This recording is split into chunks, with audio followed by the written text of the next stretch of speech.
Hello, everyone. Alexandra here. If you're just tuning in to the podcast for the very first time, welcome to Take a Chance on You. If you're a long-time listener, welcome back.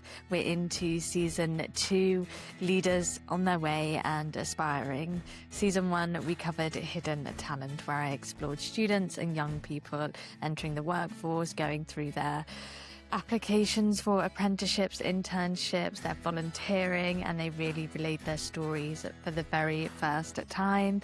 Season 2, with leaders, we have some fantastic guests joining me to discuss some of the challenges that they're facing, what it means to be a leader in 2025 and beyond. So I'm so excited to have you here. I think what's really unique and special about Take a Chance on You is it was born out of an idea that I had from networking here in London in 2024. I was talking to strangers. I'd meet them for the first time and we talk about the challenges we were facing together, lack of community, resources, and being able to have easy flowing conversations. And I always said to myself, if I was going to launch a podcast, it would be to reflect that and to continue those conversations. So Take a Chance on You is very special. As I say, we're into season 2. I'm so excited to have you here and I hope you enjoy the episodes to come.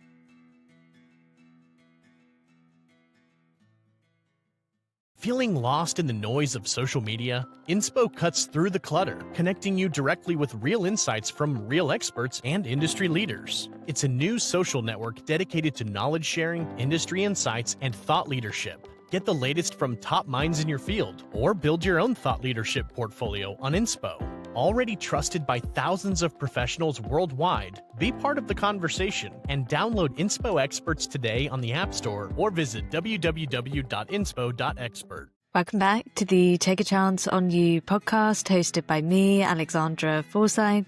Today, I'm so excited to be passing the mic to Diane Watson, who is a financial coach. She's a money mentor. She's spoken on other podcasts, joining me today, and she's also the author of She Can Prosper. We're going to be diving into all things finance and strategy, but Diane also has a few other things that she'd like to talk about today. So how are you doing? Good, thank you. The sun is shining.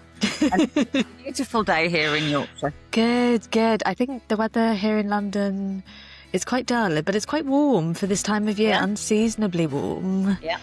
Diane, I don't know whether it might be quite nice for you to just give a little bit of an introduction into what you've been doing. You're very, very successful, I might add. So I think the listeners will be really intrigued for this episode. Okay, so I'm a second careerist. So I became a financial advisor when my children were small. Back in those days, I hardly met anybody actually who was an entrepreneur running their own business. So it wasn't without its challenges. I used to go to the only networking group in Leeds, and I was the only person who wasn't employed by a big corporate. But I had very clear intentions when I set the business up about the sort of people I wanted to work with.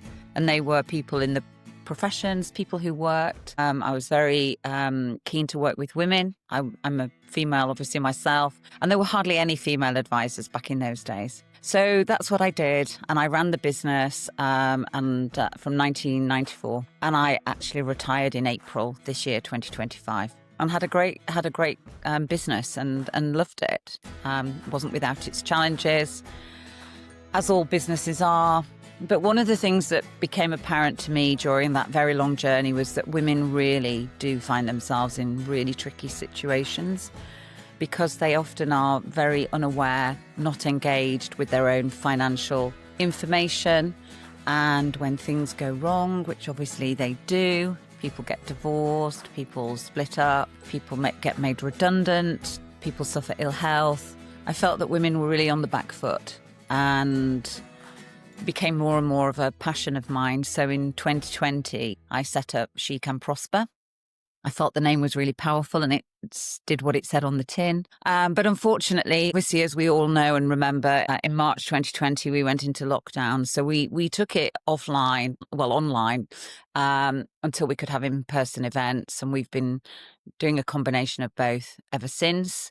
And I'd always wanted to write a book, not a book like the one I've written, I have to say, but I decided to write a book in 2023. So 2 years next month, we published the book and we managed to get it to #1 in Amazon.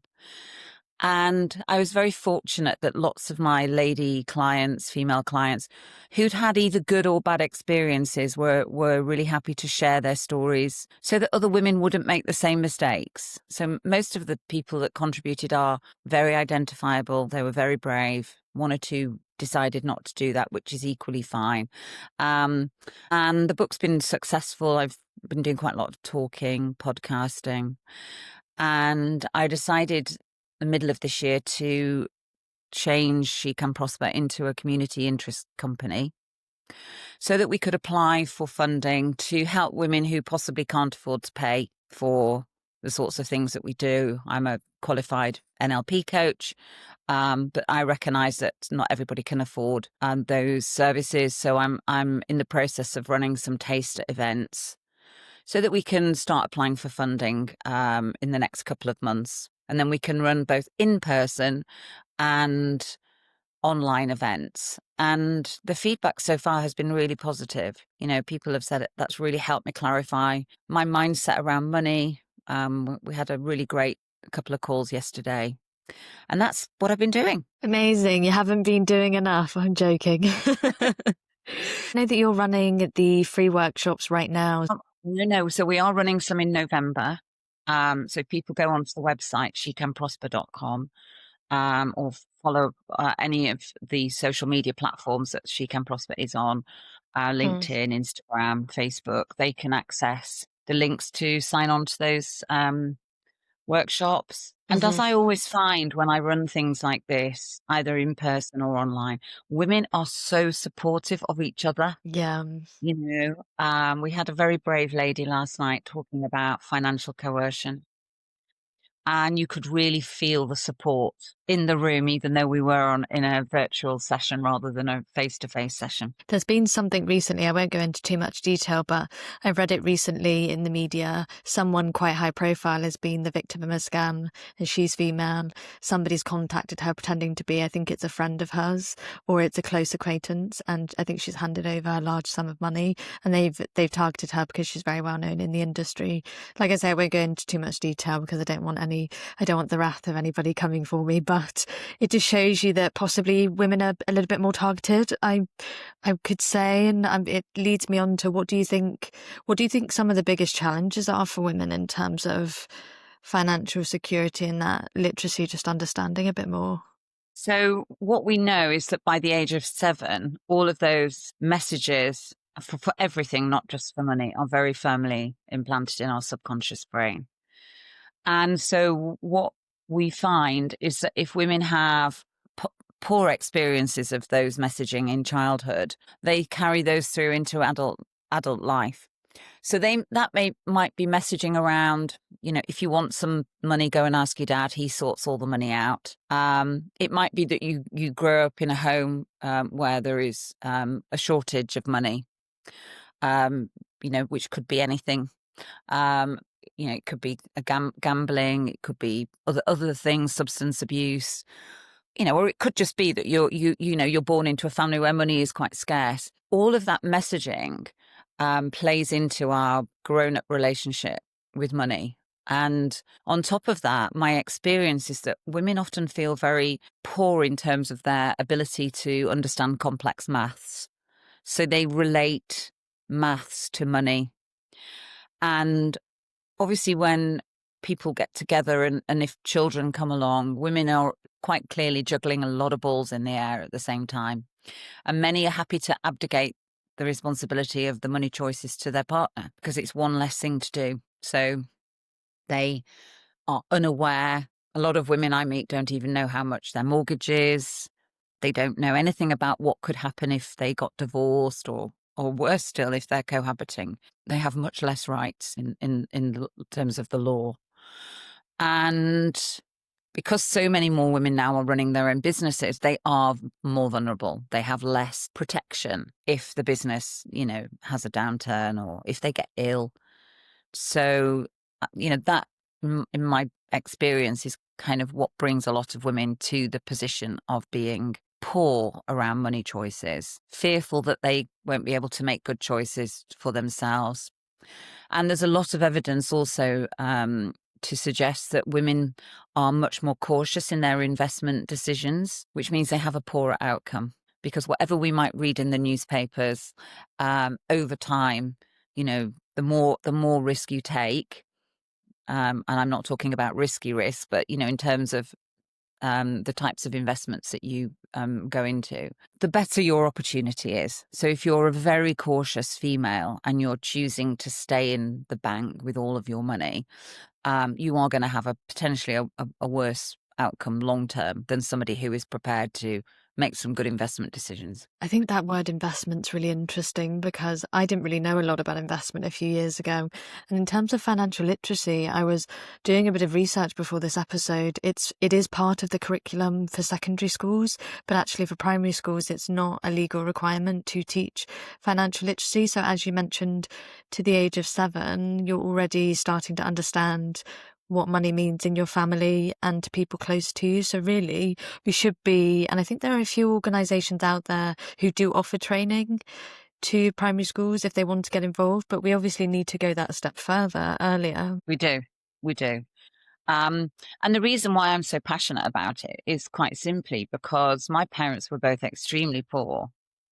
And they lived, well, my mother particularly lived in fear of not having enough money for us because that was her own experience. And unwittingly, she became an incredible role model for me. I was taught that you need to save. I was taught that it's my responsibility to manage my own money. That, the best plan was not to rely on a man. Because my father was a construction worker, and he was often out on strike during my early life. And that's why I think my mother took control of the money and provided such a great role model for me. And I think lots of girls don't necessarily have that, so it does set them back really. And when you add into that the fact that money is a very controlling device, and it can be controlled either way. But, in my experience, lots of the control I see around money is men with women. If we look at kind of women-owned businesses, what are the statistics around actually gaining funding for that business? It's 2%, isn't it? Yeah. So it's really hard, and I feel like that's another barrier towards being financially successful. Sometimes it can be you and the strategies that you implement, but then there's external factors that also aren't helping you along the way. Yeah, no, definitely. And, since lockdown, the number of women setting up their own businesses has risen exponentially. Yeah. But then you go, you look at things like confidence, because a lot of women that I talk to are not really running what I would call proper businesses. They're running them as lifestyle businesses. They often don't have the confidence or the funding, as you rightly point out, to move those businesses forward. You have to be brave to make some of those big decisions. Particularly, when I set my business up, my ex-husband was sort of very keen that I didn't stretch myself. And I wanted to run the business as a proper business. So I decided to employ somebody right from the very beginning, decided to have an office right from the very beginning, which obviously from a financial perspective was more risky, I guess. Yeah. But I felt that in order to have a proper business, I needed to take those brave steps. And it worked. What would you offer in terms of strategy? Because finance isn't all we're going to talk about today, but kind of rounding up on this little section now, what do you think you'd offer? And for anybody who wants to obviously get involved and attend some of your workshops, that's the next step. But any kind of quick fire strategies? I think for anybody who is running their own business, any female who's running their own business, or any female full stop, is, do you understand your situation? Do you understand your numbers? If you don't know the basic things about what you're spending, either as a couple or singly, where your biggest items of expenditure are, what your business is actually turning over versus what it's costing you to run it. So getting under the bonnet of yourself and your business and really understanding what that looks like, because a lot of people operate in a state of fear and aversion, and they hope that if they don't think too much about it, it'll be fine. And that's not a good strategy, really. Yeah, it's difficult because immediately when you said look at your business, how much you're turning over versus how much you're spending and investing, that automatically made me think of the word fear, because it is you have to write down, you have to do an inventory of your life really and work out where the gaps are. And sometimes people just don't want to do that. They don't want to sit there and put numbers down on a piece of paper. And I get that, and I experience that too. But in my very long experience as a financial advisor to lots of women and men and lots of people running their own business, it really is important that you do that, because it helps you then make good choices, really. Yeah. And then my last point on this, I mean, you didn't immediately start your own business. You did work in the corporate setting for a while, didn't you? Yeah, so I had 3 corporate roles before I had the children.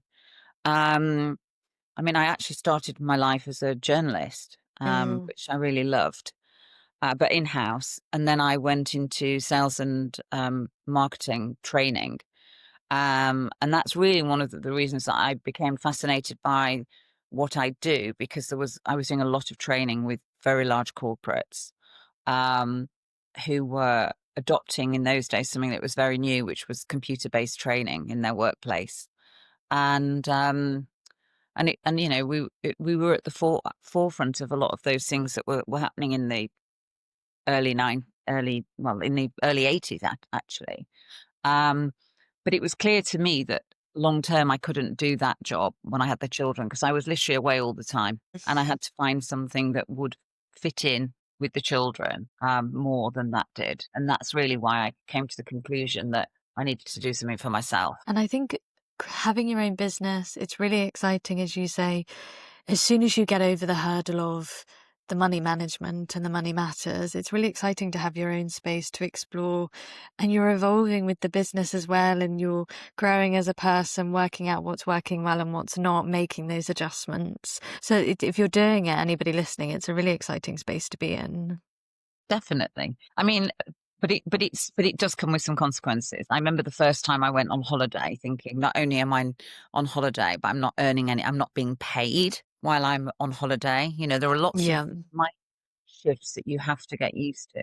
I remember having lunch with a lawyer very early on when when I'd set my business up, and there was a bit of me that thought maybe it would be quite nice to go back to having a salary, you know, Yeah. but I plowed through that thought, thankfully. I've had the thought a few times, don't you worry. And also, I was talking to a lady, and when she set up her business, she said, I wasn't really making any income at the beginning because I just wasn't used to not having that salary. I wasn't used to not going to the office. She was working from home for a while, and she was the same as yourself. She was looking for jobs in the background, and it was really tainting the experience because she wasn't fully present for the business as much as she wanted to be. But I've had Yeah. the same thought. I'm coming from a corporate background, but I'm the same as yourself. You just plow on through because you know secretly there's a reason why you left. There's a reason why you're doing what you're doing now. It's the journey. Yeah. I mean, it's not the easy option, but from my experience, it's an incredibly rewarding option. And I guess Mm, what I've realized, which I didn't appreciate at the time, is that I'm better managing my own journey rather than trying to fit into somebody else's plans. absolutely. Do you think anything's changed in terms of the landscape with finances and money? Do you think there's more people talking about it now than in the 90s? Absolutely. You know, 100%.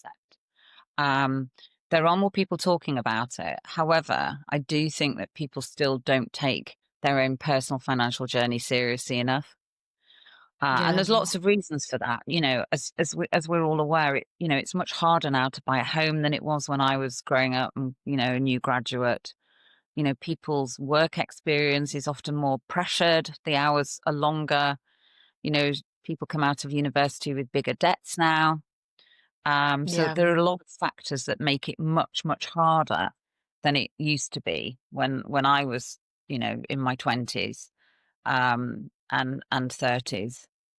So I do think there's more talk about it, but I still think there's this great resistance to actually confronting your financial fears and situations and getting more on board with it. I think you have to, because the way the world's going, I mean, we're just about to have the budget review, aren't we, in November? Rachel Reeves will tell us exactly what's being cut if taxes are rising. And I think that's another scarcity mindset, is obviously taxes rising, as you say, harder to buy a home, mortgages. It's a difficult world to be in terms of the economy. And then if you do want to start your own business, if you don't have that support, either a mentor or a coach such as yourself, it's harder again. Yeah, it is. It is. I think there is a lot of negative noise at the moment. And I think when you're running a business, it's very difficult to shut that noise out. You know, the world sounds like quite a gloomy place at the moment, both in terms of what's going on with warring countries and also the narrative around what's going to happen in the budget. I suppose the thing I would say to people is there has always, when I look back over my career, taking aside the warring conflict situation, but there has always been that somewhere in any event. There have always been challenges to growth and the economy around the world. You know, the transition has never been sort of a straight line. It's more of an up and down curve, but generally always upwards. And I think it's important to try and shut that noise out as much as possible if you find that it's detracting from your positivity about your business or generally about your financial situation, because it's not helpful at all. And I think if we look at COVID, and you mentioned before, I mean, there were redundancies left, right and centre. People were starting their businesses from their homes. A lot of uncertainty around the world for a few years. We were all in lockdown. But the majority of us made it through, and here we are prospering in 2025, and we'll continue to do that in 2026. So as you say, there's light at the end of the tunnel, even though that tunnel might feel really far away. Yeah, no, definitely.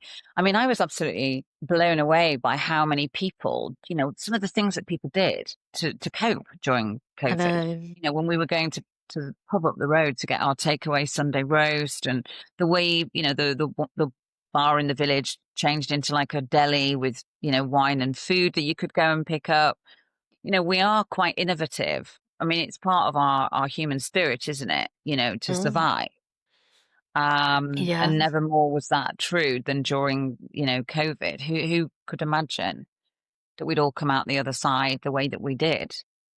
Absolutely. And I completely agree. And social media, I mean, as I say, people just putting out content online and 2 years later going viral, and that's their influencers or content creators. That's what they're doing now. Their lives just completely changed in that aspect. Yes, exactly.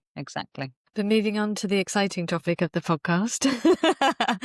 So when I spoke to Diane, I listened to Diane's story on another podcast, and I loved listening to it. I think it was over an hour long. You were talking all about your business, all about finances. And when I asked Diane to come on my podcast, I said I didn't want her to just reiterate everything that she said before. I wanted her to tell me something different. And myself and Diane spoke a little bit about mental health, and Diane would, if she's okay to, would like to share her story now. And I guess this might be the first time, but I'm going to pass it to you. I'm not going to say too much more. Okay, so it is the first time. I mean, I have talked about it, obviously, but not on a podcast. Last year, I had a friend living with me for a few months, and she plucked up the courage one evening to say to me, "I think you have got ADHD. And these are the reasons why I think you've got ADHD." She was doing a course herself. So she was in if your listeners are thinking, how dare she have come up to that conclusion? She was coming from a position of knowledge. And she related some things to me. And I was like, oh, yes, I can see that. And I decided the best thing to do was to, have a consultation with a clinical psychiatrist, which I did last September. And, there it was before me. I learned quite a lot about myself. It made sense of how challenging at times it's been, being unaware of some of the things. So for women particularly, we are much later diagnosed. That's because we're very good at hiding it. Some of that through ignorance, and it's very different to what I thought ADHD was, which was little boys sort of hanging off furniture and being hyperactive. It prevents very differently in women. And the last 12, well, there's been all sorts of emotions. I mean, I was very sad initially that I'd had something that explained so much about me, but not known what it was. So there's been a bit of a grieving process actually over the last 12 months, because obviously, I've lived a fairly stressful life. I've run a business which has been very pressured. Throw into the mix a very long marriage that ended in divorce. And it kind of made me wonder how I'd actually coped with all of those things. But it's really interesting because I think if you actually take a lot of what being neurodivergent is about, which is, and look at the positive things, there are many positive things. There are many very successful people who are neurodiverse, including people like Richard Branson, for example. And so the more I got under the bonnet, and the more I've read, and the more I've listened to other podcasts, the more I've understood myself actually. And some of the key things to me are things like impulsivity, which has actually been a strength in many ways in my business life. I'm going to set my own business up. I'm going to employ somebody straight away. I'm going to have an office. When I decided to sell my company in 2018, that was a very, very quick decision. But it was a good, quick decision. So, impulsivity can work for you or against you. And just some of the other characteristics that I now understand. And I think what's really interesting for me, and this will only be relevant to any females that are listening to your podcast, is that mine got a lot worse when I started to go through the menopause. It's almost like that's a maelstrom of a lot of things coming together all at the same time. And the more I've read about that, the more I've realized that, wow, that was a very, very tricky time in my business life. I mean, actually, it was a very tricky time for many reasons. The stock market fell to its all-time low in 2003, which was not a terribly good time to be advising people about their money. My doctor likened it to bereavement counseling for clients because, you're having a lot of meetings that are very gloomy.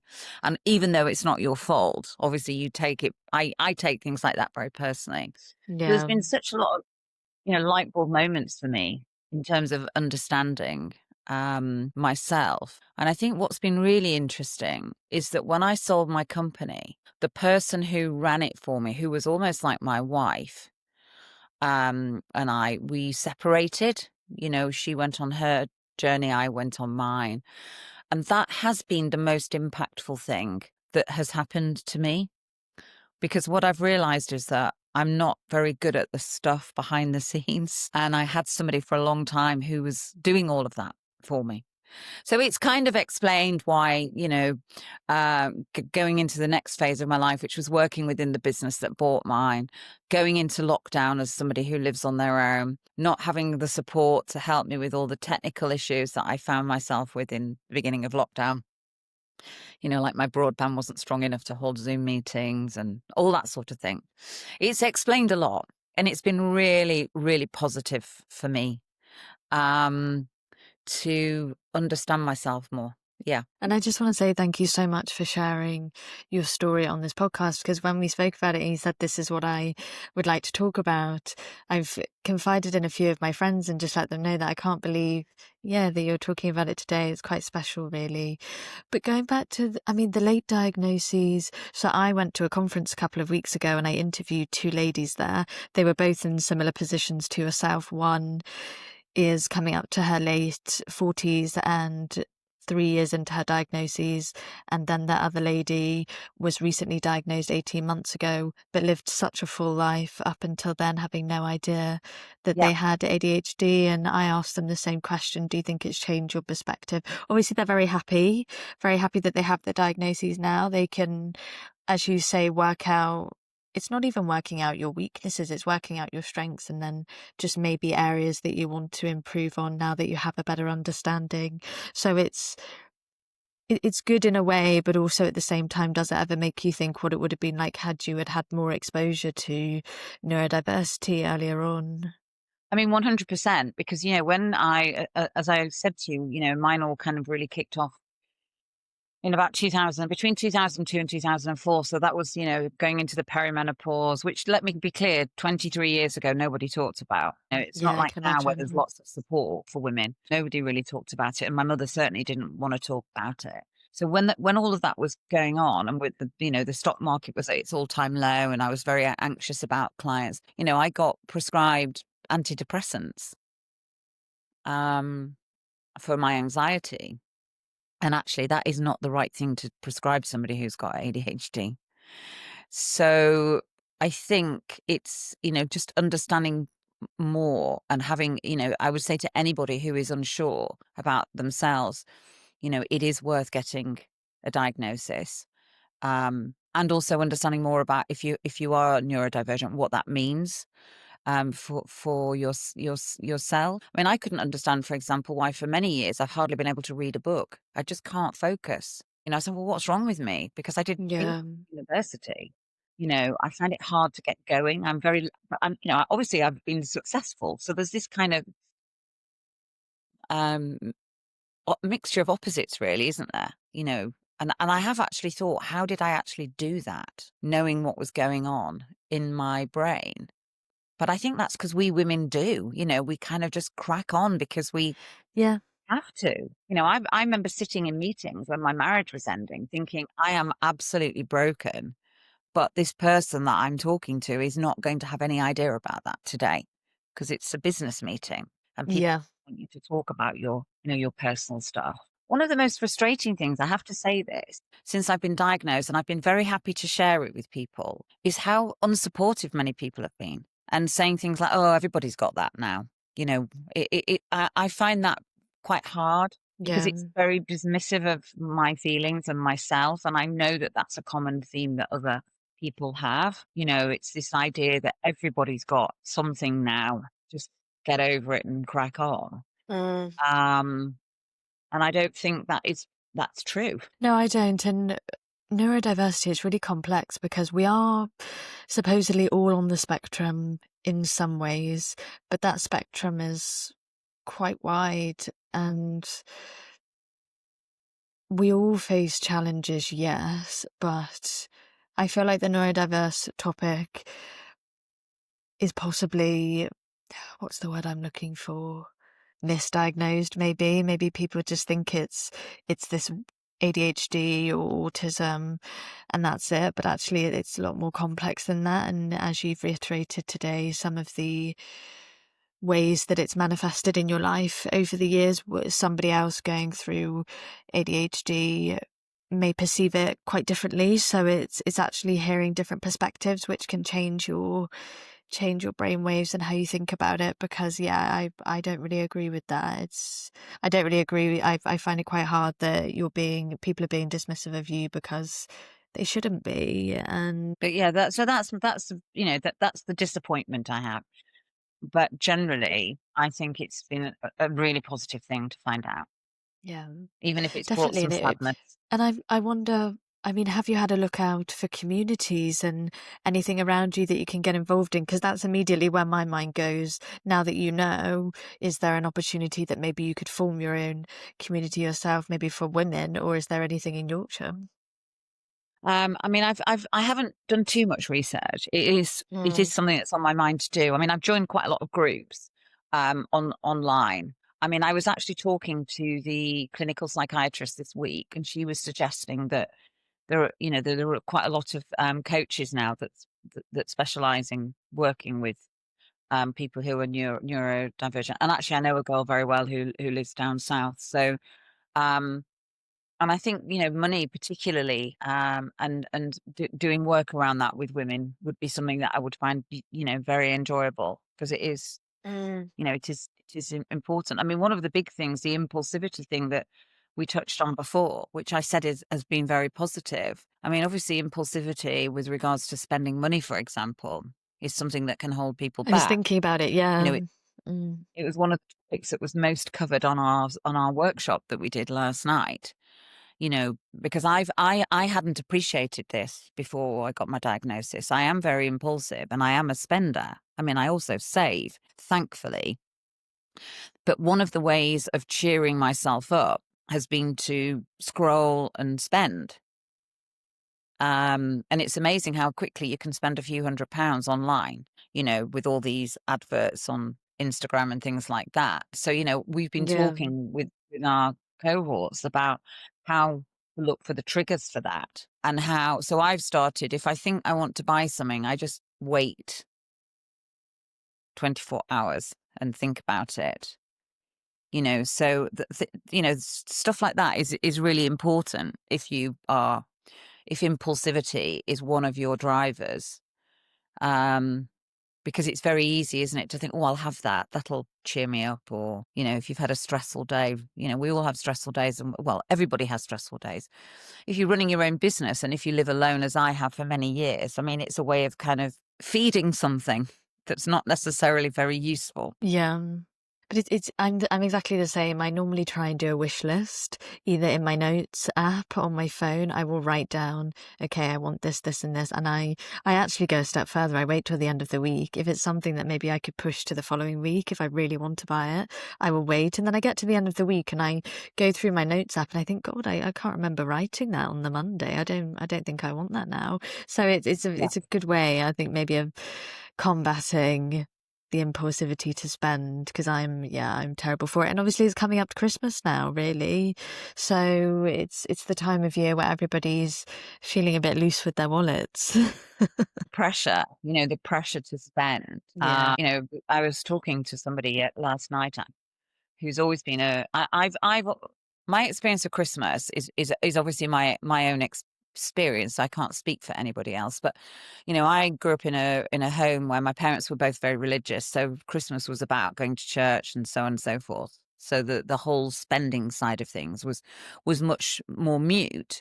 But what I've noticed since I became a parent myself, and the noise has got louder and louder and louder, and now I have grandchildren as well, is that, there are so many things now. It's not just Christmas, it's Halloween, it's that urge to do Yeah. and spend, which is quite excessive. And I've always been fearful for people who haven't got the money really to deliver what they want to deliver for their children, but feel they should.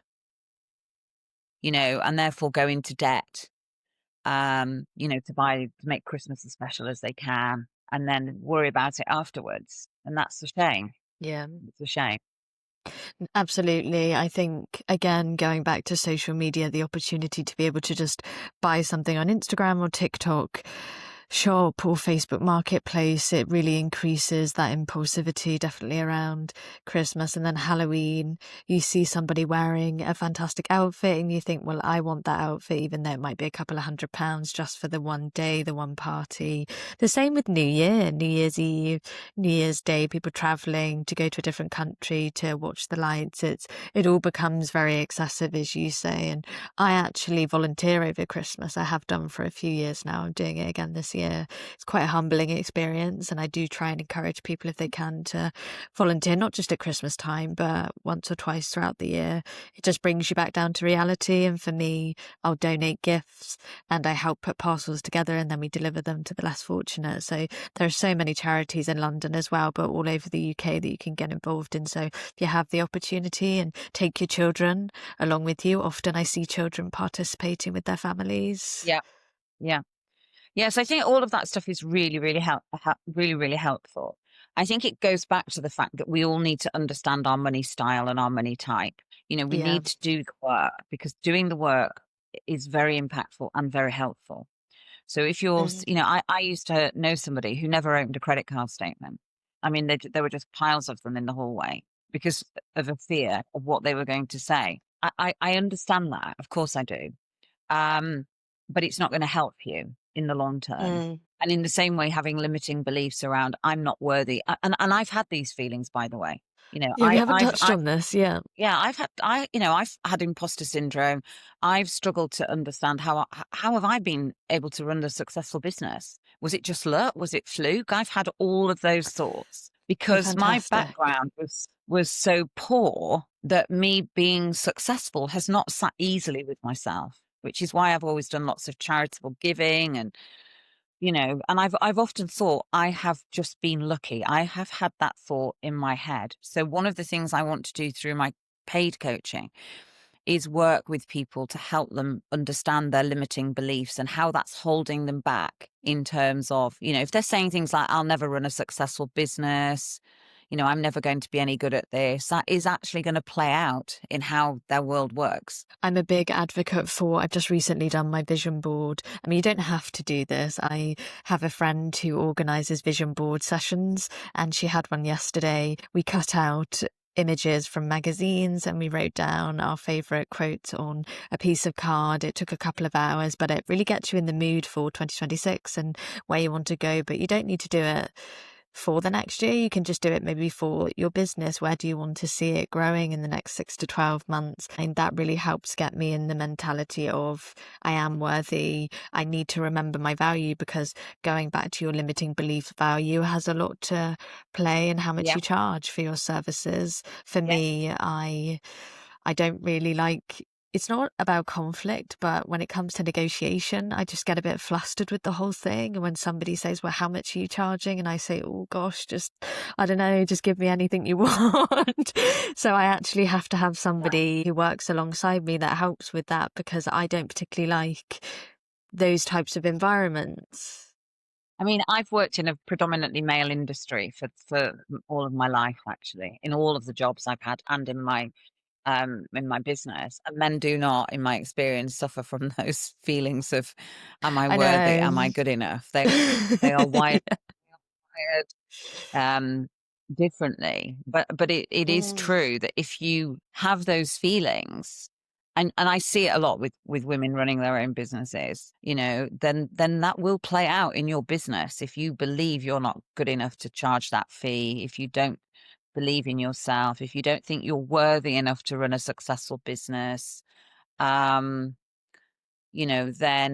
that is what you will receive in your life and in your business too. I mean, talking about vision boards, I did a vision board. I went to a lovely event in January in Hertfordshire with a lovely group of ladies called Level Up Ladies, and I did my vision board. I was talking that day, and I've been single for quite a long time. A very long time, actually. And on my vision board, I put a man, amongst lots of other lovely things. And I met my partner about 2 weeks after that. So whether that's got anything to do with it or not, I don't know. But never say never. visualizing. You were even visualizing, manifestation. I think the word manifestation sometimes is a little bit overused, but I definitely visualization. I listen to a YouTube video first thing in the morning. I go for a run and then I listen to this specific video, and it's all about visualizing where you would like to live, the type of partner you would like, the friendships you want, and that really sets the mood for the day. Even sometimes when I'm just not really feeling it and I'm possibly not listening to everything that's being said, still listening to it and programming it into my brain, because if I left myself to my own devices, I'm not really sure where I'd be, to be honest. I need encouragement sometimes. It's very true. And people used to say to me, how did you achieve what you achieved within your business? Because I was very successful within the organization that I worked for. And for me, it was very simple. Every January, I would start with a number, which was the number I wanted my business to turn over. And then I would look at how I was going to get there, what that looked like. And every month we would update. Obviously, the figure would get lower, assuming we, had a successful month. And I'm a very visual person. So that visualization of the number, and because I think sometimes we're overwhelmed by how big a situation is when we're running our own business. I think if you can sort of chunk it down and make it more simple to achieve in whatever way that is for you. My way was start with the big number, identify where some of that big number was going to come from every month, and then work it down until eventually, guess what? The number had been achieved. Amazing. It never failed. Every year, it never failed. And that was just something that was, I thought was a simple way of me helping to achieve that goal, because it was a visual representation. And I am very, very visual. For other people, it will be different. They might not be visual. I mean, so that's another thing that would be really useful for anybody listening to this podcast to go away and do, is to find out what drives you.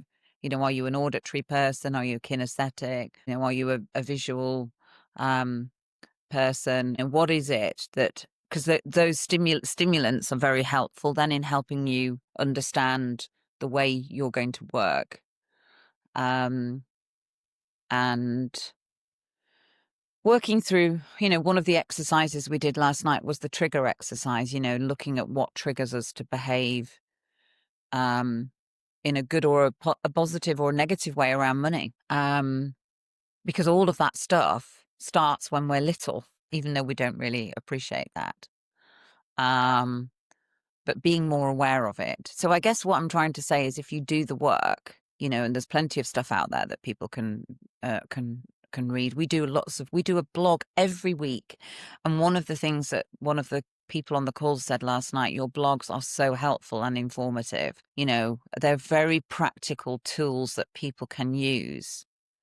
It might be about budgeting. You might think, well, everybody knows how to budget, but you'd be surprised that people don't. I'm actually talking to Debbie, who I work with, who's my co-partner in She Can Prosper CIC, about whether we couldn't do an ebook with all these blogs in them, because they're fabulous.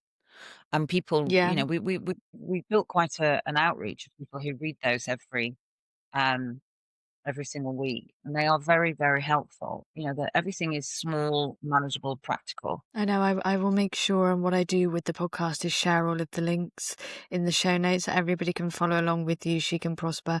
And you also have a newsletter, am I right? Well, the A new newsletter the that, newsletter, the newsletter is effectively the stuff that we do every week.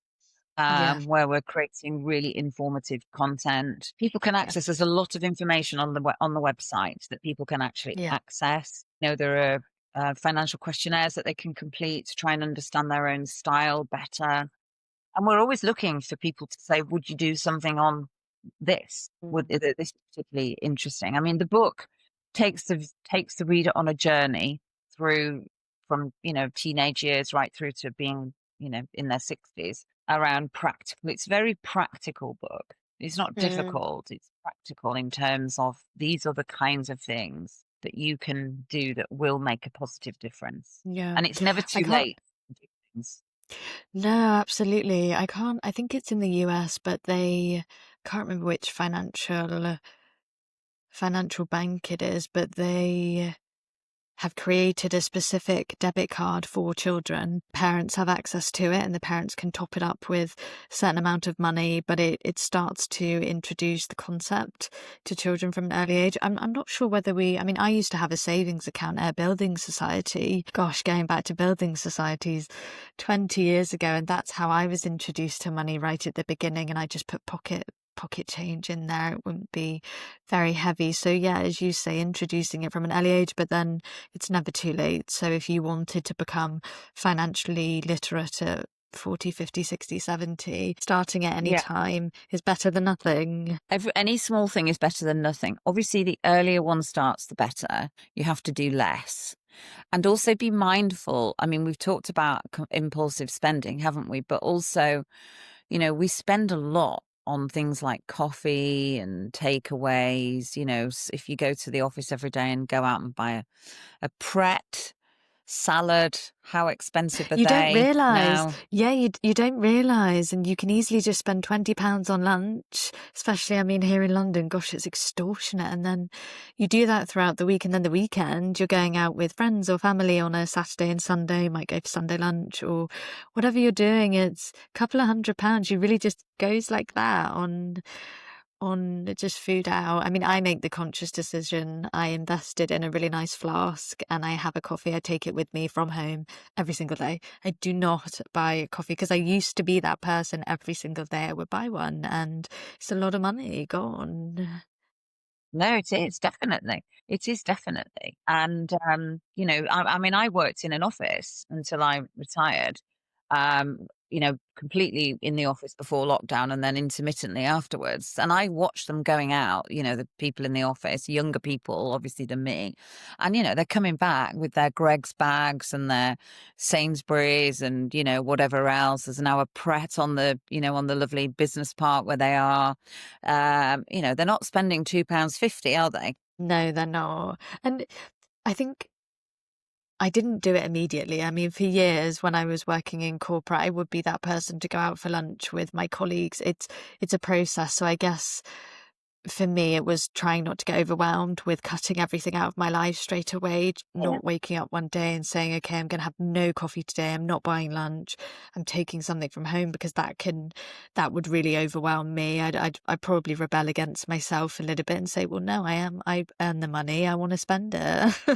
I'm quite like that. So yeah, it's definitely a process with money management, Yeah. but over time you start to see the results, because I think, as you mentioned at the beginning, investing is so important. And I wish I'd learned a bit more about stocks and trading earlier on. Now I know a lot more and I start to think about that. But from an early age, you don't. No, you don't. No, you don't. That's And then very also, true. I really loved your last point on that number. So in January, do you do it at the beginning of January? You have a brainstorm, the number you want, and then Yeah. obviously how you're going to get there, the services, etc. I mean, either at the end of December or the beginning of January, but be very clear and focused about what you're trying to achieve for the year. Otherwise you're just going to it's not going to work, is it? Because you're going to be sort of ambling along. I was trying to look for the right word. Ambling along without purpose. If you've got a purpose, a financial purpose, or any purpose for that matter, there are steps you need to take for that purpose to become a reality. It's not just going to happen on its own. So I think having intention and purpose, especially around business, and what that looks like for you, not what it looks like for anybody else, but what it looks like for you. What will a good year look like for you? What does that number need to look like? If that's the measure of your success, it might not be that. It might be, different things. It might be that and other things, Mm. for new clients. Because one of the things, I was talking to one of the advisors actually in the business that I'm still attached to, and I was saying to him, you're not looking for thousands of clients. You're looking, each year, maybe for 20 or 30 new clients. And if you make the number sound achievable, you are more likely to get there. Otherwise, it feels very big and very scary. So I really believe that you can control some of those things by having intention and purpose and knowledge about Mm. where you're trying to get to, making it as manageable as possible rather than feeling overwhelmed. Mm. And do you think, in terms of the number, you should be overly ambitious? Because I quite like to stretch it and go beyond what I think. And I guess it goes back to feeling valued, go beyond what I think I can achieve, just add on, I don't know, an extra zero or something. I mean, absolutely. As long as it doesn't become too hard to get there, it doesn't become a Yeah. demotivator. I think, if you're going to go big or bigger, you need to be comfortable that that figure is not going to set you back with an sense of overwhelm, and therefore put Yeah. you off doing. So if it's achievable, this is all about good business planning, isn't it? Whether or if it's the business you're talking about, or it could be personal planning. But it's being achievable, isn't it? So if you want a bigger number, the key thing is to make sure that you're very clear about how you're going to get there. Yeah. And do you think it's worth having an advisor, or at least one other person in the room, when you're doing this brainstorm, to kind of bounce ideas off them? I think ideally, yes. I think if that's possible. And I think that's where, over the years, I think working with people, because if you have a good trusted relationship with somebody, whether it's your accountant, whether it's somebody like myself, as I was, um, holding you accountable and having check-ins with you, they get to understand your business and how that works, and they get to understand you, and they can provide invaluable support and advice. I think doing it all by yourself is quite hard, actually. And again, it goes back to the demotivation. You don't realize, but if you do take on all of the burden, you could not be, well, you could be demotivating yourself a little bit without even realizing. Yeah. So interesting. I feel more motivated than ever, really, with this episode, from kind of the neurodiverse angle, but then really thinking about finances. It's a hard topic, such a hard topic, and it does create this kind of a little bit of fear and scarcity. Oh gosh, do I really have to sit down and start planning out my business? sooner rather than later, because once you've done it, you're on your way. Okay, now you've got a plan. You know how you're going to make your money. Go make the money. I mean, avoidance of any kind, although I understand it totally, is not helpful in terms of having successful outcomes, because you're almost saying, I'm too scared to look under the bonnet here for what I might see. Therefore, I just won't do it. And I just hope, with my fingers crossed, that it'll all be fine. How much better to have intention and purpose and to be very clear about what that is, whether it's your vision board that we talked about earlier, whether it's understanding your numbers personally or whether it's understanding your business numbers, but being very clear and comfortable that they are achievable, and the steps that you're going to put in place. You know, if it's finding 10 new clients a year, what does that actually look like? Where are you going? You know, it's all of that.